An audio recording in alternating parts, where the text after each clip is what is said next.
Darren Flynn here with another episode of the Club Life podcast. Thanks for joining us.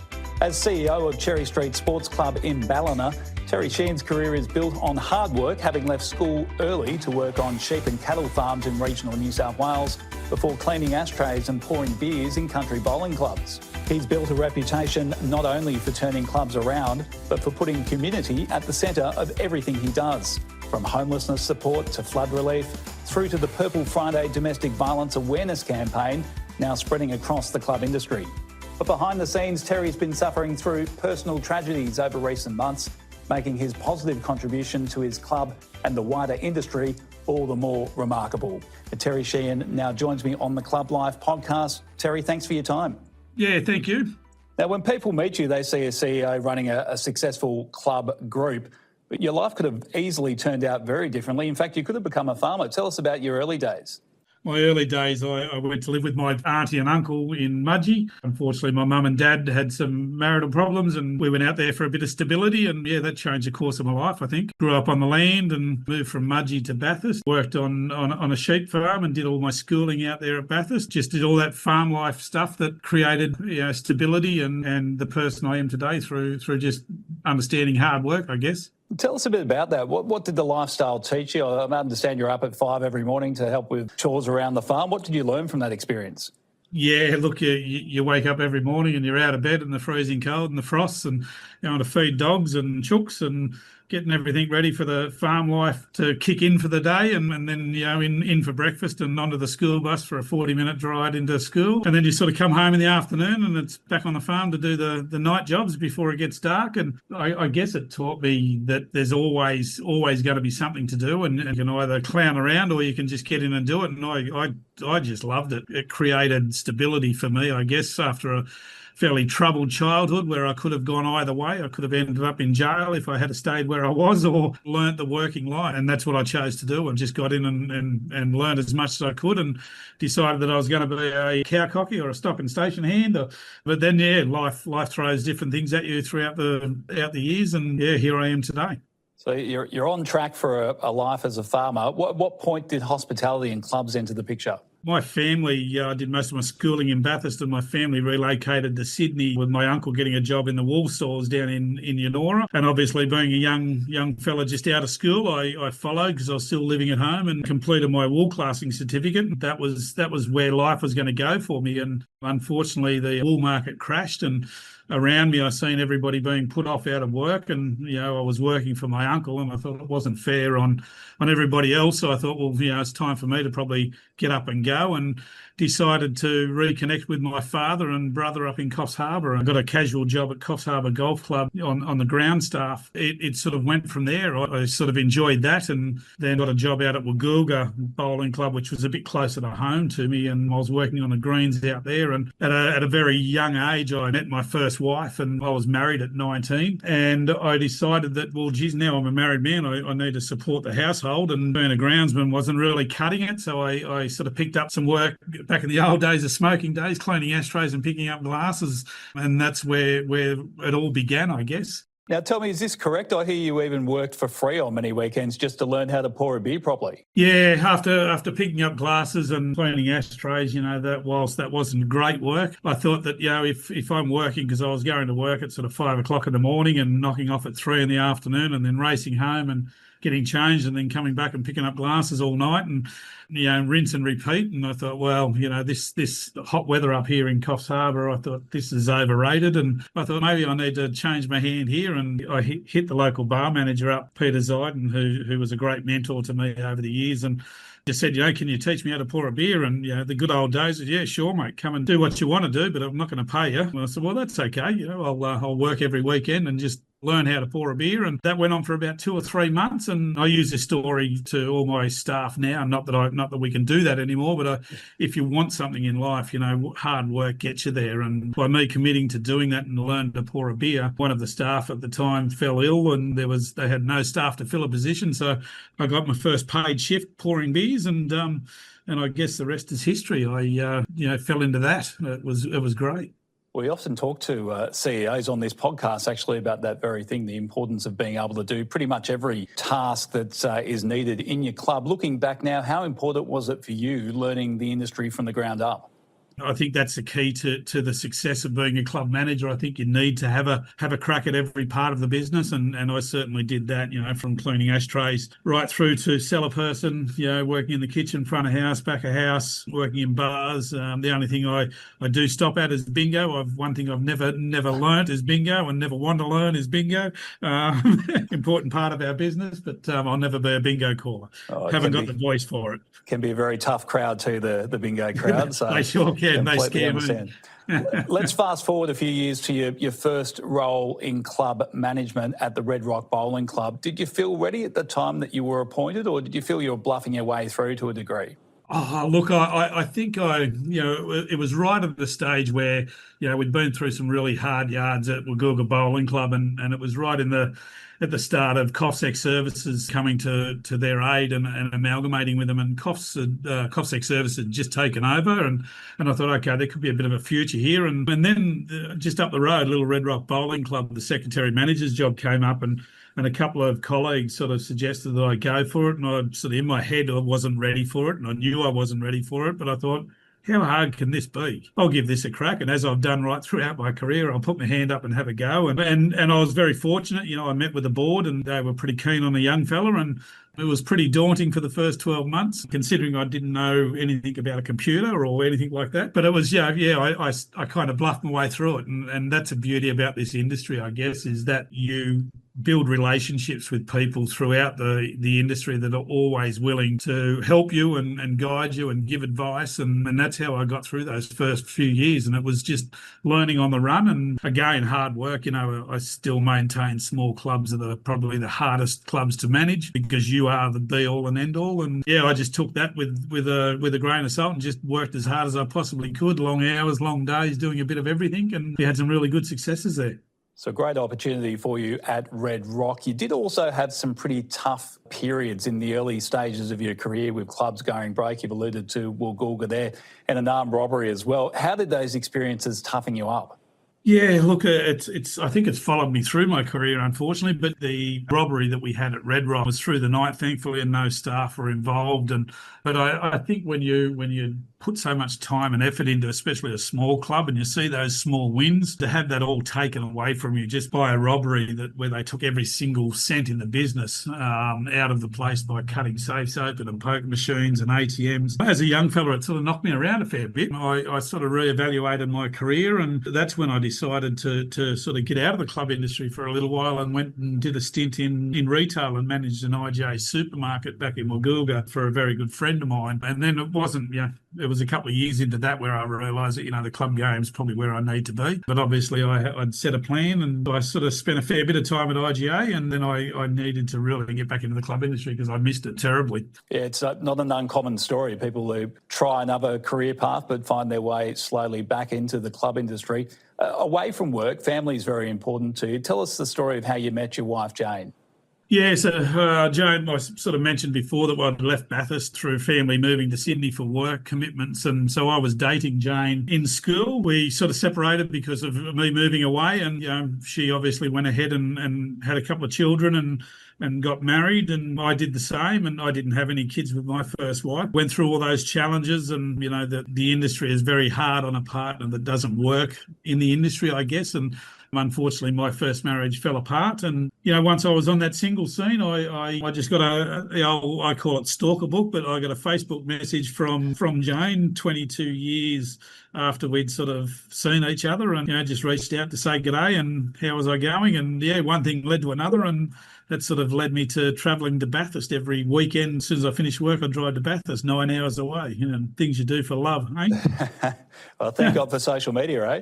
Yeah. So we did that for about 9 months, and we become really close, and we sort of had to make the decision, for the relationship to continue. One of us had to bite the bullet and either move to Bathurst or move to Coffs Harbour. And Jane, obviously having 2 children, it was easier for me to pack up, and I thought, well, that could be my break back into the game. And I went and got a job out there. On one weekend I was visiting, the new Dan Murphy's was opening in town, so I went for an interview, and this is where I sort of go, hard work will get you anywhere, because I took a massive step back. I actually went for a job at Dan Murphy's in Bathurst as a retail or POS attendant at the front registers, and that was just to get me some income, because I never liked to rely on anybody else. I must have presented okay. One of the senior guys had a chat to me on the side and said, "Why are you applying for what I was applying for?" I said, "Look, I just need a job. I'm told in the circumstances." And so he sort of said, hang back a little bit. Within 2 hours, I had a assistant manager's role at Dan Murphy's to go to. So that convinced me to head out there. Now, you spent close to 2 years in that role at Dan Murphy's before re-entering clubland at Gulgong. Tell us about that. Yeah, Gulgong RSL.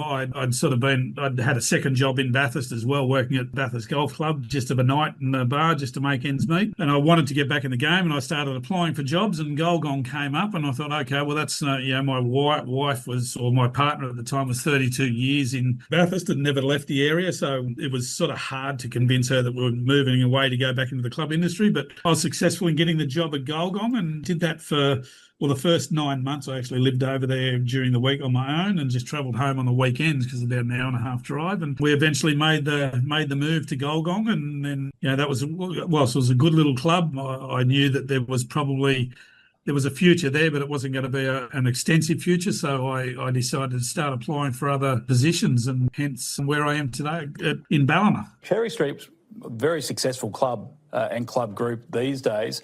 Not necessarily the case when you arrived on the scene. Tell us about how you came to the club and what sort of club you found when you arrived. When the job came up, I applied for it, not knowing much about interviewing and processes. And, I just was excited when I got the opportunity to get an interview, and I just said, yep, I'll make that happen. And then realising when I got off the phone that I had some major events at Gulgong happening, I thought, okay, what have I got to do here? So I ended up having to do a function and then leave straight away and drive through the night to make it to this interview, which is a 9-10 hour drive. But that's a part of my nature, I guess. If I'm going to do something, I'll do it. Anyway, I rocked up on the doorsteps of Cherry Street the morning of the interview, about 15 minutes before the interview, and I travelled over in board shorts and T-shirt and thongs, and so here I was outside the club getting changed in my tie and suit top. And as I came into the club, they sort of greeted me and offered me to go down to the office where the interviews were being held. And as I was walking towards the offices, I'm thinking, oh my God, I've just got changed right in front of the window where they're going to interview me. This is not going to look good. I'm not going to get this job. And as soon as I walked in, I could see where my car was parked. I thought, oh my God, I've blown this straight off the bat here. But look, it was a really good interview and a really positive interview. I was successful in getting the job. When I arrived, I wondered what the hell I was going to do. It was a much bigger organisation than I was used to. But again, my instinct was just to do what I know is right, and that was to treat people with respect, and you'll get that same respect back. And that's what we did. The business is in a fair bit of a financial difficulty. They hadn't made a profit for 5 years straight, in excess of $600,000 losses over those years, and it was up to me to turn it around. And I, for the first few months, I wondered what the hell I was going to do. It was really pretty simple. It's hospitality, right? We treat people with respect. We give them a reason to come to our venue, and then we give them a reason to come back to our venue. And that's pretty much what we did. We made the staff believe in what we were going to do. The board were believing in me. I was believing in them. And the rest is history, I guess. And we built from that to what we are today. It's probably safe to say there were some fairly serious cultural challenges at the club at the time in terms of how people communicated with each other, the board, the senior management, staff, and so on. How do you turn that around? The business side of things you've explained, but how do you turn around those cultural challenges? Yeah, we did have some serious challenges here. Previous management were sort of in headlocks with the senior staff and with the board, and there was, the board were sort of stepping into the staff's area, and you'd get to a board meeting and you'd have all these questions coming from directors and a staff member and told them, and it was just about teaching them their role in the business, I guess. And when I say them, I say the board of directors, and for me to understand my role as well. And we set those guidelines pretty quickly that the operational side of the business had to be me. It wasn't fair on the staff to have 10 bosses. They needed one boss, and I was the one that had the 9 bosses. And once we cleared all all that out and set some clear guidelines and some structure. The staff then started believing again, and I was an open ear to the staff and all the challenges that they'd had. And we just went around setting the goalposts in the field right and making sure that everybody understood what their role was in the business. And that was our success to get people believing. Because if you haven't got the right culture in your team, it's very hard to get the right culture in the club. It'll never, ever work. So we started from the ground up and built a pretty successful team. And majority of the board of directors are still here. And I'm still here. So it tells me we're doing something right. Now, we mentioned at the start of the interview, you're a CEO of a club group now. You picked up Lennox Head Sports Club, or the Lennox Sports Club, a couple of years back in 2022. Tell us about how that amalgamation came about, because the club's doing very, very well just a few years later after a pretty difficult period there. Yeah, and again, I think it just comes back to my style. Most people would look at that venue up at Lennox and go, Ramsgate had a go at it, closed it down, and then it started back up again as a community club, and then that failed. They came to me more or less asking to borrow money, and I said, look, I just can't do that. That's members' money. I said, probably an amalgamation would be your best bet, but I know you've probably got a bit of a sour taste after your previous experience, and they sort of didn't shut that down. And I said, well, look, you see what we do in the Ballina community. I'd love to be able to offer that to the Lennox community, because it's two towns under the one shire, and I believed in it. Those conversations started, and I was very open and honest to the membership up there. There was a lot of challenges, and there was a lot of fear amongst everybody that Ballina, if our club went up there, they'd just become the poor brother. I just went up there and hard on chest and just said to everybody, this is, if we come up here, we do exactly what we do in Ballina. Everything that we do in Lennox is for the Lennox community. And we had a few conversations with a few key members up there, more influential business owners in town, and it was more or less just assuring them that we were coming up there for the right reasons. And it was a big risk for our club to go up there, because there's no asset. The land is leased, the building is leased off council. There was no backstop. That was my reassurance to the community up there, saying, I'm not up here to close clubs down. That's not what we're trained to do. We're trained to make them successful. So we'll come up here and give it a red hot go. And if we didn't believe we could do it, we wouldn't come up here. And so building the trust in the community was the very first key to our success up there. And a very successful venture it's been so far. Tell us about the plans to redevelop that club up at Lennox. Yeah, so again, some people might think we're crazy, but because we're on leased land and leased building, but at the moment we're just sitting in council trying to get a DA approved for about an $8 million spend on Club Lennox, and that's a belief we've got in that community up there. We know it. They're looking after us at the moment by attendance to the club, and it's it's a pretty rugged venue at the moment. It's very old bars and kitchens, and probably should be deemed not workable, but we make ends meet.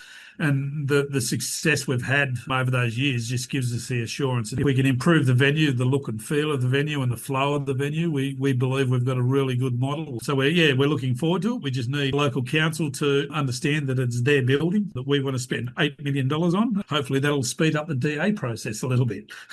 Absolutely, and a great little club there at Lennox Head, so drop in if you're in town. Let's talk a little bit about your focus on community, because it's a really noticeable part of the Cherry Street Sports Club. Whenever there's a crisis, for example, the club's on hand to support, whether it's floods or a bushfire emergency, or in more recent times during COVID, obviously, as well. Let's start by talking about that COVID experience, because you didn't just shut down, you couldn't trade, but the club continued to serve community. Tell us how you went about doing that. Yeah, look, I was like every other manager, the night before when the government told us it was time to close up. None of us knew what we were doing, but Dale from Mounties was my sort of mentor through that process, and he sort of probably brought it back to earth when I sort of was really upset and saying that I've got to lay off 57 staff, and how do I do it? He goes, yep, I know, mate. He says, I'm in the same boat as you, but mine's about 680 staff. And that just brought me back to reality. I thought, okay, I'm not alone here. And that first couple of weeks obviously was really daunting, and we never knew where our next pay packet was coming from. So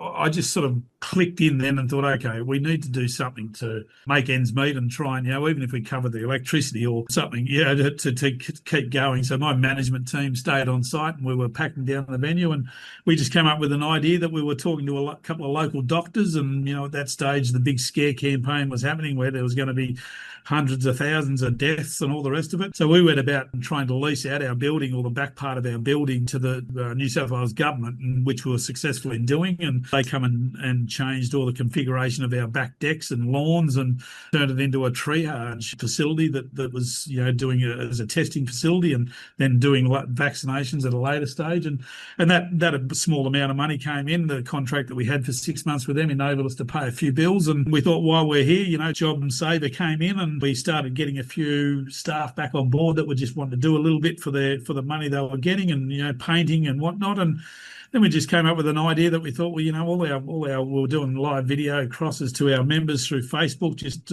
assuring them we were still here. And one thing led to another, and we started doing online raffles. And instead of trying to keep that, because we are a very community-based club, and instead of keeping those small amount of profits, we started rolling all that profit back into free food. So we got our chefs ramping the kitchens back up, and we offered free food to our members. And our local butcher lent us his refrigerated vehicle, and we had a few staff on board that wanted to do a few shifts. And before we knew it, we were delivering 400 or 500 meals a week to our members into their homes, just as a community service. And and that just gave us all purpose, I guess, and really reiterates what we do as clubs in our community.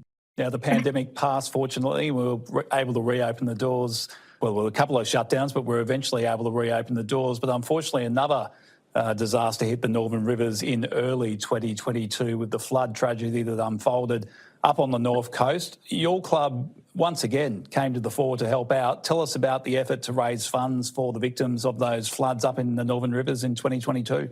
Yeah, look, we have a really good connection with our local Rotary Club in town, and things started to eventuate pretty quickly when the floods happened. We became a unofficial respite centre. All my staff just kicked in and jumped on board, and I guess that's what it builds when you build a community club. You get your staff believing in what you're doing, and they start to feel good about themselves. And without hesitation, I had 15 staff stay in this business for 48 hours straight, feeding people and keeping them warm and protecting budgies from cats and rabbits and all sorts of things that people had bought, their pets that they'd bought in to get away, to escape the floodwaters. And it was a really somber time at that point. But again, our club and our directors just went, we need to do something, and we need to do something to help really quickly. And we come up with a bit of a fundraiser that we were going to do, and linked in with a local podcast group called the Ball and All, and they had a function that they'd had booked at one of the community centres. And because that had been turned into an evacuation centre, they really wanted to still hold this podcast, and they were doing some fundraisers for a few other local families, but they decided to turn it onto a flood fundraiser. And we had Mick Fanning come along to this fundraiser, and we ended up doing it at the club here. And we started getting donations come in, and I said to the local Rotary Club, if we're going to raise money, I want to make sure that every single cent goes to our community. I don't want it to go into an organisation where there's fees being taken and administration costs. I want every single cent to go into our community. And I know that's hard work, but this is what we want to do. And they put their hand up, and so they said, look, we can help out. How much money are you talking about? And I sort of said, look, I think we can get close to $50,000. It'd be nice to be able to give a $100 voucher to every household in Ballina that was affected, and we'll just need you guys to distribute that. And they agreed to do that, and as soon as they agreed to do it, things just exploded. We had international coffee companies come on board and offer us money, and Mick Fanning with his contacts, and it just became huge in the end. And we raised about $300,000-400,000 in this one night, auctioning surfboards off and all sorts of paraphernalia. And and then we had Broadwater down south of us. They were absolutely devastated from the floods, and Dale Hunt, with the connections that I'd sort of held with him over the time, he'd reached out to the Broadwater Bowling Club, and he rang me up and said, what about we do a Beers to Broadwater festival? I said, well, let's look at the logistics of it and see what had happened. And originally we were going to do it in Broadwater, and they had no power, and we'd have to bring in generators and all the rest of it. So we put our hand up to be the venue for it to happen. And, Mounties were incredible, supplying all the beer for the festival. And we put buses on and bussed everybody from Broadwater up to our venue, and we had music playing. And it was just a wonderful, wonderful night. And all up in those 2 nights, we raised in excess of $800,000. And every single cent of that, which is something I'm extremely proud of, is that every single cent, I can say, went back to a victim in our area. And that generally doesn't happen, but every single cent was put back into our community, which was really amazing. Yeah, an outstanding effort, and obviously something you say you're very proud of. You're obviously proud of the role the club played during COVID as well. But tell me, how proud are you of the Purple Friday initiative that started up in your club a few years back and has now become a statewide initiative? Tell us about Purple Friday. Purple Friday is something that's come out of something very tragic, but I think we can make it very, very successful for our industry and for our communities to make a stance against domestic violence. It started back in the local Rotary Club. They have a shirt that they wear, which is a purple shirt with a message on. A lot of our team still wear that shirt, and we jumped on board with them just as a bit of a campaign over a Christmas period, just to show that our community was serious about this, and we just agreed to put all the shirts on our staff over the Christmas holiday period. We got a lot of great response from, and that turned into, unfortunately, the 1st of January that following year, Ballina was the first registered death from domestic violence in our town. It happened only 2 blocks from our club, and very quickly we decided that we just need to make a stance against this and really go that next level. And that's when we rang up Rotary and said, let's sit together and work out how we can expand this purple shirt initiative. And we at that stage then decided to wear the shirt, or put the shirt on all our staff, and we also gave a $30,000 donation to the local Rotary Club to start a program where we invited all local businesses to register through us, and we would give them free purple shirts for all their staff, so as we could have as many businesses in our town wearing purple to say that we weren't going to accept this in our town. And that's where Purple Friday, my marketing manager, came up with the idea of Purple Friday, and that's what we sold to all these businesses. And currently we have just over 100 businesses still wearing those purple shirts today, every Friday. And we decided quickly that we wanted to make this a club-specific event as well, and to grow that through the club industry. We sort of did a bit of talking amongst ourselves, and a few industry friends and club managers decided to jump on board with us and initiate that. And we then redesigned the shirt to be more club-specific, put a collar on it and make it a bit more presentable, and change the logo up a little bit. And that was going to be our club-centric shirt, I guess you could say. And I knew we were getting a little bit of traction, but, I was watching from the sideline and talking with Aurelie from Clubs New South Wales, and we'd done a fair bit when she was with Mounties as well. And I realised quickly that if I wanted this to grow, I needed our industry body to be on board. And then Aurelie started with Clubs New South Wales, and she's just such a great advocate for it. When Aurelie gets something in her mind, she goes through with it. We handed it over to Clubs New South Wales, and here we are today, 215 clubs. And, it's now become probably one of the biggest initiative Clubs New South Wales and the clubs have supported, I guess, ever. I think there's 70 LGAs that were included in it this year, which was amazing. And more than 3,000 frontline employees trained to handle domestic violence inquiries from patrons who might be in crisis. Tell me what was going through your mind on May the 8th as you were in your club with the chair of Clubs New South Wales, Sally Ann Faulkner, and some other VIPs, when you knew that around the state, as you say, 215 clubs were engaged in the Purple Friday activity, many of them vowing to continue doing it weekly. What was going through your mind on that day? You must have been very proud. Yeah, I was. That was in between sweaty palms from having the chair of Clubs New South Wales in my venue, and a little poor struggling little bolo. But once Sally got here, she made me feel very comfortable, and she presented so well, and she's such a great guest speaker. And it was actually pretty emotional for all of us. I spoke to Debbie down at Toukley and Aurelie the morning of, and I think everybody was just feeling a little bit emotional about how quickly this had come around, and how proud I guess we all were, because there was so much work go in it behind the scenes. We just came up with the idea, and if it wasn't for Aurelie and offer and her team, and we just wouldn't be where we are today. And it was a really moving day. Yeah. Clearly, Purple Friday is about awareness, Terry, but it's also about genuine social impact. We know, for example, that there were a number of people who enter the club on Purple Friday and approach someone in a purple shirt asking for support.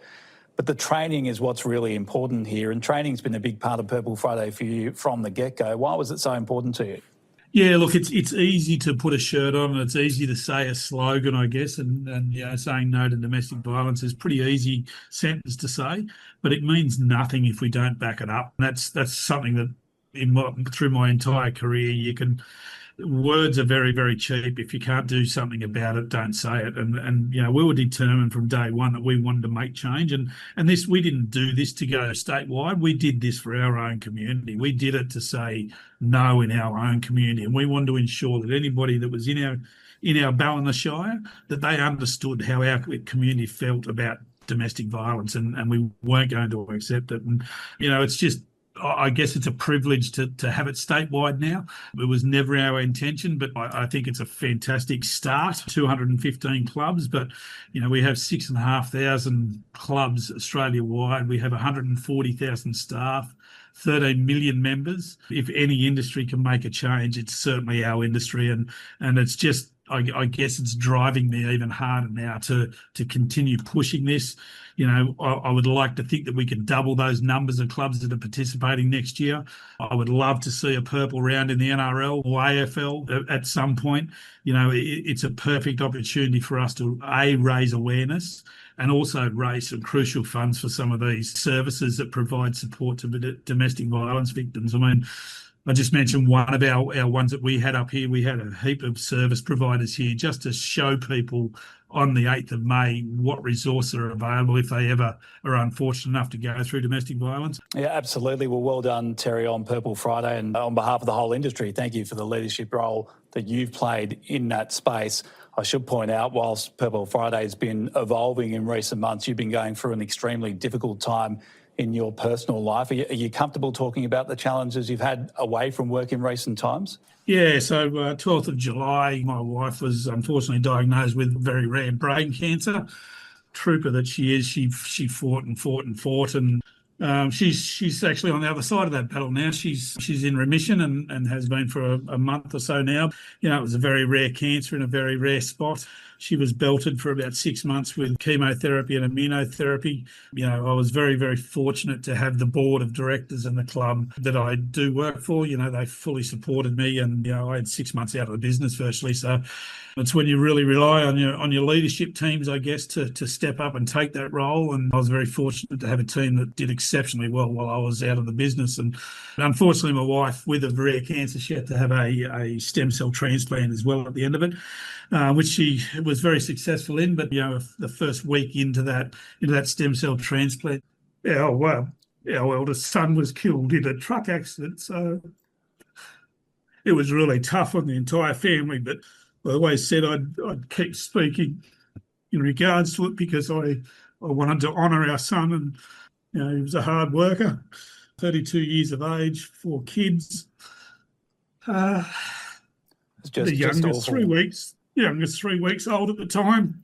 We hadn't even met our grandson at that stage, and it was a pretty traumatic time, and especially with Jane being stuck in hospital. It was the longest drive of my life to have to drive to the Gold Coast to inform her that our son was killed, and it was really traumatic. True to Jane's spirit, she knew she had to keep fighting for Kurt. She pushed through. They usually say that the stem cell process, after it's done, it's at least 12 days in hospital. They've never really seen anybody get out inside 12 days. And Jane just knew we had to get back to Bathurst, and we had to lay our son to rest. And to do that, she needed to fight extremely hard. Yeah, which she did, and she again proved them wrong. And she was out of hospital in 10 days, which enabled us to get home and grieve in private for a few days before we headed home to Bathurst. And we gave him a really good send off. We gave him a lap around the mountain, spent Christmas with our grandkids, and yeah, but it was the club support, the industry support was just phenomenal. Our community support was phenomenal. That's what got us through, and that's why I love our industry so much. That's what kept me going. And I for my mental health, I guess I had to get back to work as quickly as possible, and I got back to work on the 1st of January, which was 14 years to the day that I started here, 13 years to the day that I started with Cherry Street, and that's been really good for me. And yeah, I just, still a lot of sad days ahead, and keeping focused and things like Purple Friday and things like that just keep me motivated, whilst we're still very sad and still grieving it. Our industry is very good for support, and yeah, it's just an industry that keeps giving, and that's why I love what I do.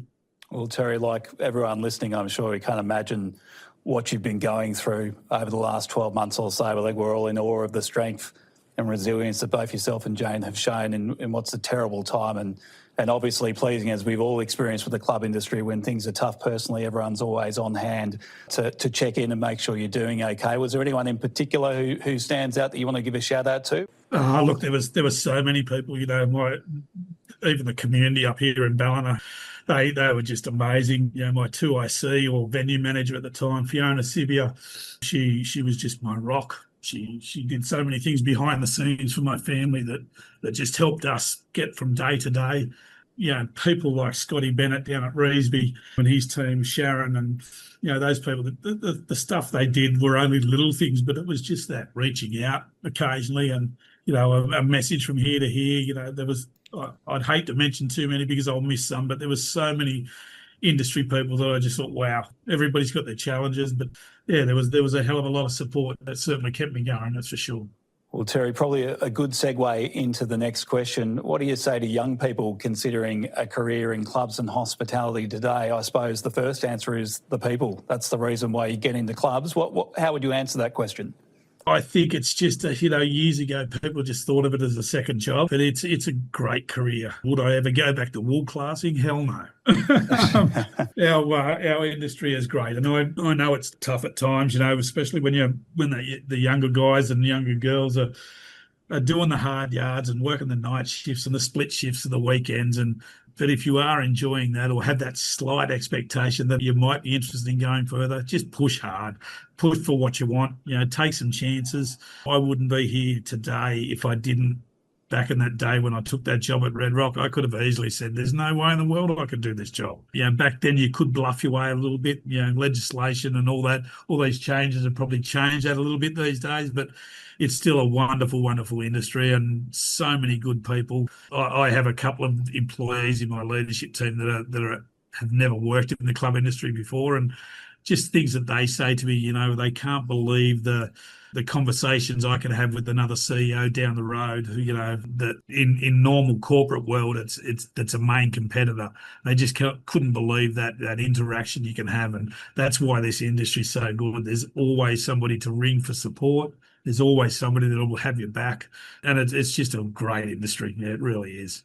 What do you think about the outlook for the industry, Terry? Obviously, there have been some headwinds on the horizon in recent years, particularly for the industry here in New South Wales. How optimistic are you about the future of clubs in New South Wales, and what do you see as some of the biggest challenges for the industry? Look, I think the biggest challenge is for us to all stay relevant.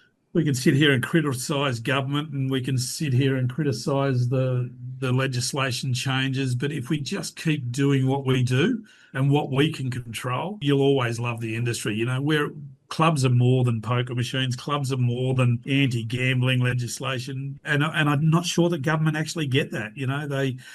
Our clubs are just so much more than that. We do the things we do in our clubs that we don't even tell people we do.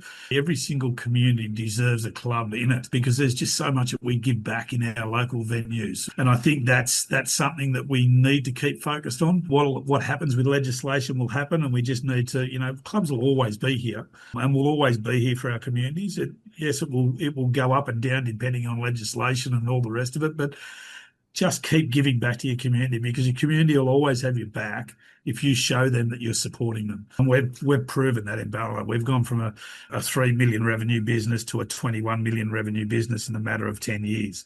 And we've grown sports membership through our year. We sponsor probably 85% of our local sports in the area. That comes with commitment, and I guess we never ask for anything back, but you just get that loyalty from your community. If they know you've got their back, they'll certainly come and support you, and we've proven that. Great answer. A couple of quick questions to wrap things up. We ask this of all of our guests. What's your favourite movie? Oh God, it's got to be Caddyshack, doesn't it? It's a classic.